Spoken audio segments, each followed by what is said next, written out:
Walid Faris, Professor of Engineering in IUM.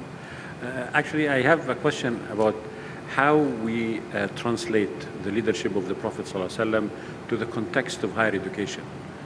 This is one of the practical impact on the higher education system. All right?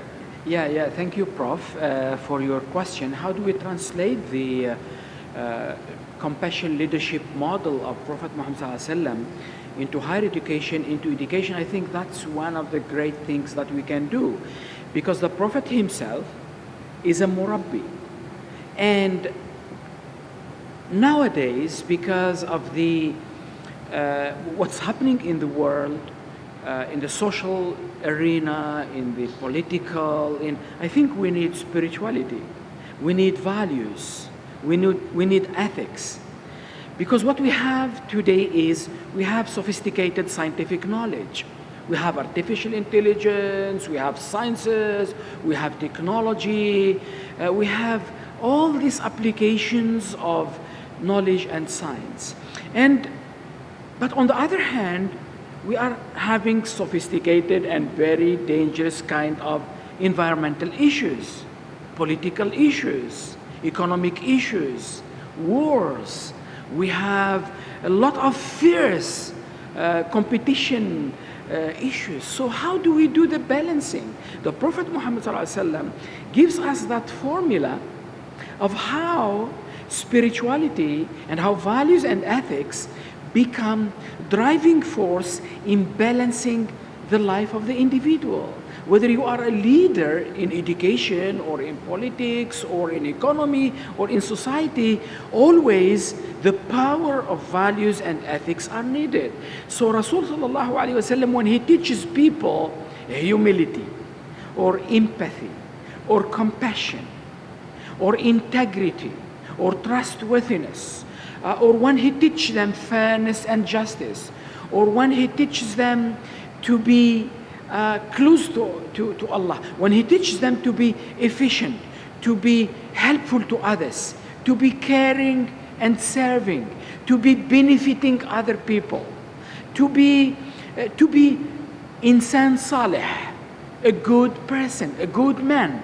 I think any educational system in the Islamic world, if not in the world, should aim at building a balanced human. In the context of IIUM, we call it insan sijatra, the balanced person. So the Prophet Muhammad ﷺ, his model, by teaching these values, these ethics, and integrating them into the curriculum, into the personality, into the mindset, into the character and behavior of the scientist, of the scholar, of the lawyer, of the engineer, of the architect. Imagine you have people with this spiritual intelligence, with emotional intelligence, with cultural intelligence. Imagine with this moral intelligence, how they will combine and integrate knowledge with virtues, with goodness.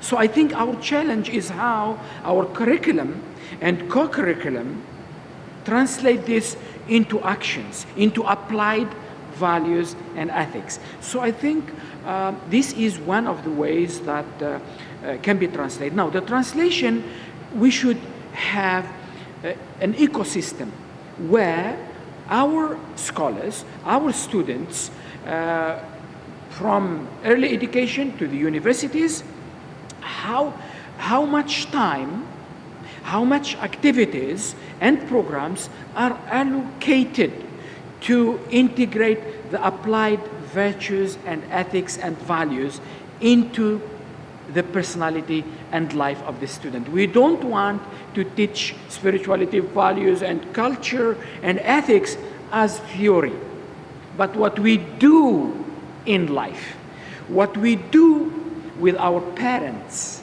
with our teacher, with our fellow friends when we are doing activities. So I think it's really important that our educational systems develop those skills of translating values, ethics into action, not into blocks of information. Because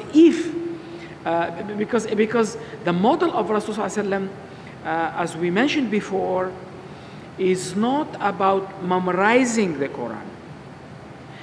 It's about application. That's why Aisha, again, radiallahu ta'ala anha, when she was asked about the Prophet, she mentioned in one of the occasions that they don't take and memorize all the Quran and then go and implement.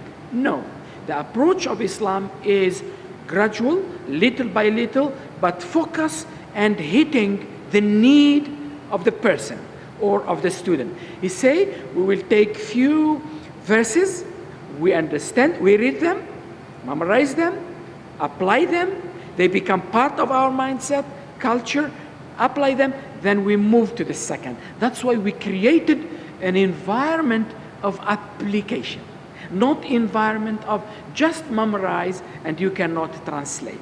If I may go a little bit further, mentioning here Muhammad Iqbal, one of the great Muslim scholars, when he talked, he mentioned in one of his books a story, a conversation with his father, and his father was always advise him and tells him, read the Quran as it is revealed to you now, not as a text which is there and you are memorizing it and you khatam Quran. So we miss that spontaneity in our education, in our bringing up. That's why we find in many instances there is a gap between memorizing the Quran and implementation.